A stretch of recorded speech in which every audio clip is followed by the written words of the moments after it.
మన మర్రి gold and diamonds లో no GST is back. కేవలం 1% to 11% వరకు మాత్రమే గల VA ఆపై నో జిఎస్టీ. ఈ ఆఫర్ జూన్ 6 నుండి 14 వరకు మాత్రమే. సాధారణంగా మహిళలు యూట్యూబ్లో చూసి వంటలు చేయడం, సినిమాలు, పాటలు చూడటం చేస్తుంటారు. ఇంకాస్త ట్రెండీ అయితే వీడియోలు తీసి షార్ట్స్ పోస్ట్ చేస్తూ ఉంటారు. కానీ ఏలూరు జిల్లాకు చెందిన మహిళ మాత్రం యూట్యూబ్ దేనికోసం చూస్తుందో తెలిస్తే నోరు వెళ్ళబెడతారు. అదే పనిగా యూట్యూబ్ చూసి ఆమె ఏం నేర్చుకుందో తెలిస్తే ఆశ్చర్యపోతారు.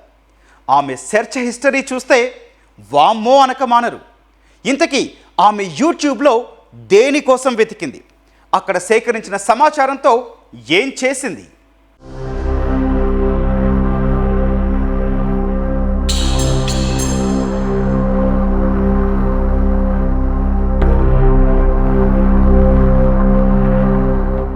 తప్పుడు పనులు చెయ్యవద్దని చెప్పడమే వారికి శాపమైంది. అప్పుగా డబ్బులు ఇవ్వడమే పాపమైంది. వరుసకు బంధువే కదా అని పిలవగానే ఆమె వెంట వెళ్లడమే వారు చేసిన పెద్ద తప్పైంది. నమ్మించి మద్యం తాగుదామని తల్లి కుమార్తెలను తీసుకెళ్లిన ఆ మహిళ ఎవరూ ఊహించని ఘోరానికి పాల్పడింది. పక్కా ప్లాన్ వేసి ఎలాంటి ఆధారాలు దొరకకుండా నేరానికి పాల్పడింది. ఇంతకీ ఆమె ఇంతటి ఘాతుకానికి పాల్పడటానికి కారణమేంటి? బాధితులపై నిందితురాలు ఎందుకు కక్షగట్టింది?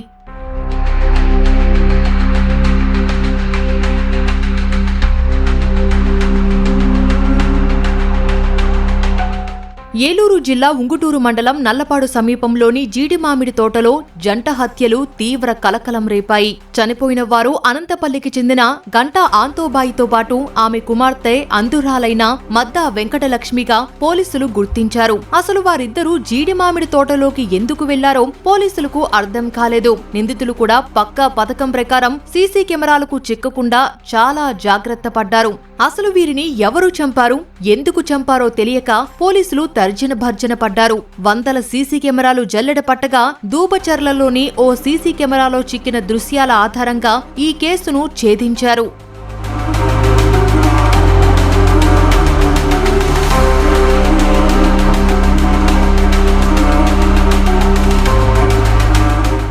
సీసీ కెమెరా దృశ్యాల్లో చనిపోయిన తల్లి కుమార్తెతో పాటు తాడేపల్లిగూడెంకు చెందిన పొనమాల శిరీష ఉండటాన్ని పోలీసులు గుర్తించారు. ఆమెను అదుపులోకి తీసుకుని విచారించగా అసలు విషయం వెలుగులోకి వచ్చింది. చనిపోయిన ఆంతోబాయికు శిరీష వరుసకు కోడలవుతుంది. భర్త నుంచి విడిపోయిన శిరీష కర్రీ ప్రసాద్తో కలిసి తాడేపల్లిగూడెంలో సహజీవనం చేస్తుంది. అయితే భర్తతో విడిపోకముందు తన వివాహేతర సంబంధాల గురించి ఈ తల్లి కూతుళ్లు భర్తకు చేరవేశారని పగ పెంచుకుంది.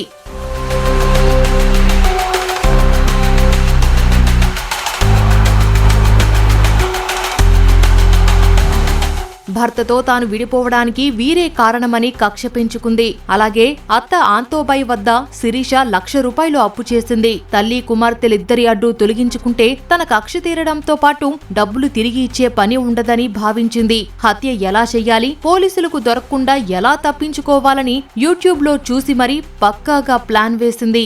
ఆ లేడీ కూడా యూట్యూబ్ లో వాటిల్లో చూసి తన ఫ్రెండ్స్ తోటి ఈ మర్డర్ని ఒక 2 months నుంచి ప్లాన్ చేసి ఈ ఇద్దరు లేడీస్, బ్లైండ్ ఉమెన్ వాళ్ళ అమ్మ, వాళ్ళ నమ్మకంతో అక్కడ దాకా పిలిపించుకోవడము, వాళ్ళ మీద ఉన్న కక్షనంతా కూడా ఆమె బ్లేడ్ తోటి కట్ చేయడము, ముందుగానే గొలికలు ఇప్పించడము, దాని తర్వాత బండతోటి నెత్తి మీద కొట్టి ఆ ఎవిడెన్స్లు కూడా మేనేజ్ చేయడానికి ట్రై చేసింది. ఆ సీన్ కూడా పక్కాగా ప్లాన్ చేసుకున్నారు, ఎక్కడి నుంచి ఎలా వెళ్ళాలి, ఎలా సీసీటీవీని తప్పించుకోవాలని. బట్ మనం విరివిగా సీసీటీవీలు ఏర్పాటు చేయడము, మన టీమ్స్ కూడా మల్టిపుల్ టీమ్స్ డిలే చేయకుండా సీన్లోకి వెళ్ళడం, సీన్లో దొరికిన చిన్న ఆధారాలు, చిన్న క్లూస్, మల్టిపుల్ టీమ్స్ విడిపోయి at a time parallel investigate చేయడం వల్ల వెంటనే ఆ కేసు డిటెక్ట్ చేయడం జరిగింది. పక్కా ఎవిడెన్స్ బిల్డ్ చేసుకొని ఈ కేసులో ఖచ్చితంగా కన్విక్షన్ వచ్చేటట్లు మా టీం కృషి చేస్తారు. ఆంతోబాయ్ ఆమె కుమార్తె వెంకటలక్ష్మిని మద్యం తాగుదామంటూ పిలిచి దూబచర్ల నుంచి చేబ్రోలు వెళ్లే రోడ్డుకు శిరీష రప్పించింది. అక్కడికి సమీపంలోని జీడిమామిడి తోటలోకి తీసుకెళ్లింది. అక్కడ కర్రీ ప్రసాద్ ఆసుదుర్గ సాయంతో మద్యం సీసాలో గుళికలు కలిపి వారికిచ్చింది.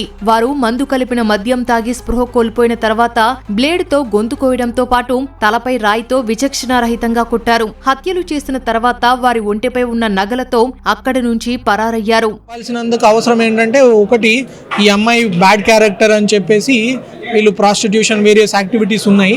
ఆ యాక్టివిటీస్ భర్తకి తెలిసి భర్త ఈమెను వదిలేస్తున్నాడు కొన్ని రోజుల నుంచి. తర్వాత వీళ్ళకి 1 లక్ష రూపాయల అప్పు కూడా ఇవ్వడం జరిగింది ఈ తల్లి కూతురు. ఆ అప్పు వెనక్కి రాకుండా చేసుకోవడానికి వీళ్ళని అంతమంది ఇస్తే అప్పు కూడా వెనక్కి కట్టక్కర్లేదు. అది కూడా ఒక మోటివ్ ఉంది.